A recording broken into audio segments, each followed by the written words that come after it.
সকলের যেন নতুন বছর ভালো হয় সেই কামনা করছি।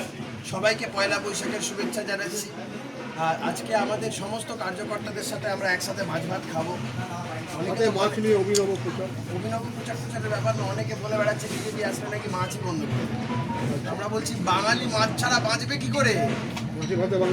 মাছে ভাতে বাঙালি থাকবে, বাঙালি মাছে ভাতে আর থাকবে বিজেপির সাথে। এটা পয়লা বৈশাখে বাঙালিরাই বলছে যে থাকবে বাঙালি মাছে ভাতে আর থাকবে বিজেপির সাথে। সেই জন্য একদম হাতে। আর এ মাছ রান্না আজকে আমাদের বিধানসভা কার্যালয়ে তো আমরা সমস্ত কার্যকর্তারা যারা আছি সবাই মাছের ঝোল ভাত খাবো। বাঙালি মাছ ছাড়া চলবে না, বাঙালিদের মাছ ছাড়া চলে না, বাঙালিদের মাছ ছাড়া চলতে পারে না।